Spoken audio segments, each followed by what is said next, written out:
नमस्कार, आप देख रहे हैं सिटी पोस्ट लाइव और मैं हूं रवि। पूर्णिया से निर्दलीय सांसद राजेश रंजन उर्फ पप्पू यादव को जान से मारने की धमकी मिली है। वैसे यह पहला मामला नहीं है जब पप्पू यादव को जान से मारने की धमकी मिली है।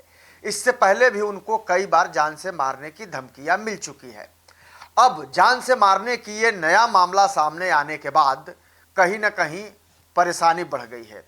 दरअसल बताया ये जा रहा है कि उनकी धमकी उनको आधिकारिक वेबसाइट यानी शिकायत पोर्टल के माध्यम से दी गई है। धमकी भरे संदेश में सांसद को गोली मारने और उनके पूरे परिवार को बम से उड़ाने की बात कही गई है। मामले की गंभीरता को देखते हुए सांसद कार्यालय ने नई दिल्ली पुलिस से तत्काल प्राथमिकी दर्ज कर कार्रवाई की मांग की है। अब आपको बताते चले कि पप्पू यादव की ओर से नई दिल्ली के पुलिस उपायुक्त यानी कि डीसीपी को एक औपचारिक पत्र भेजा गया है और पत्र में कहा गया है कि सांसद और उनके परिवार की सुरक्षा को गंभीर खतरा है, इसलिए मामले में तत्काल एफआईआर कर आरोपी की पहचान की जाए और उसे गिरफ्तार किया जाए और सुरक्षा व्यवस्था भी बढ़ाई जाए।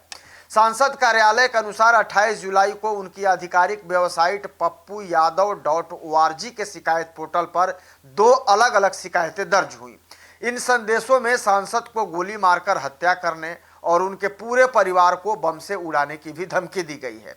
पत्र में यह भी उल्लेख किया गया है कि शिकायत भेजने वाले व्यक्ति ने अपना नाम मुकेश मिश्रा बताया है। शिकायत में एक मोबाइल नंबर, ईमेल आईडी, आधार संख्या, पता मधुबनी बिहार का भी दर्ज होने की बात कही गई है। हालांकि पुलिस अभी इन जानकारियों को जो इस सत्यता है इन जानकारियों की उसकी जांच कर रही है और शुरुआती जांच में यह देखा जा रहा है कि शिकायत में दर्ज पहचान संबंधी विवरण वास्तविक है या किसी अन्य व्यक्ति की पहचान का दुरुपयोग किया गया है। अब पूरे मामले की पुलिस तहकीकात कर रही है। वैसे पुलिस तकनीकी और साइबर जांच के जरिए पूरे मामले की पुष्टि करने में भी जुटी हुई है। इधर सांसद कार्यालय ने डीसीपी को भेजे गए पत्र में कहा है कि मामला बेहद संवेदनशील है और इसे उच्च स्तर पर गंभीरता से लिया जाना चाहिए। पत्र में अनुरोध किया गया है कि संबंधित थाने में तत्काल एफआईआर दर्ज कर आरोपी की पहचान और गिरफ्तारी सुनिश्चित की जाए। साथ ही साथ जांच की प्रगति से सांसद कार्यालय को समय समय पर अवगत भी कराने का आग्रह किया गया है।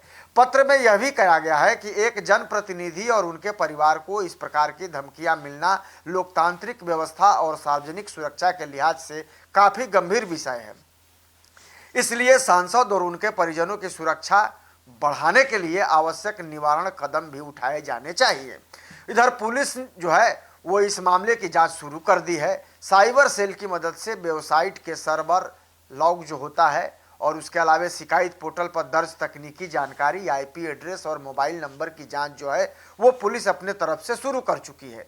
अब अधिकारियों का यह कहना है कि डिजिटल साक्ष्यों के आधार पर यह पता लगाया जाएगा कि धमकी भरे संदेश कहां से भेजे गए और इसके पीछे कौन व्यक्ति है या फिर कोई समूह तो शामिल नहीं है।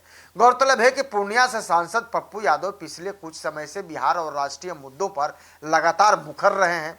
विभिन्न सामाजिक और राजनीतिक मुद्दों पर उनके बयान अक्सर चर्चा में रहते हैं। फिलहाल पुलिस पूरे मामले की तकनीकी जांच कर रही है और जांच पूरी होने के बाद आगे की कानूनी कार्रवाई करने का दावा किया जा रहा है। लेकिन एक बार फिर कहीं न कहीं पप्पू यादव को और उनके परिवार को जान से मारने और बम से उड़ाने की धमकी मिलने के बाद कहीं न कहीं मामला ये फिर से चर्चा में आ गया है। अब देखने वाली बात यह होगी कि दिल्ली पुलिस से शिकायत के बाद इस मामले में क्या कार्रवाई हो पाती है और कितनी जल्दी कार्रवाई हो पाती है। बहरहाल आप क्या सोचते हैं इस खबर को लेकर कमेंट जरूर कीजिएगा और खबर को ज़्यादा से ज़्यादा शेयर और लाइक भी कर दीजिएगा। धन्यवाद।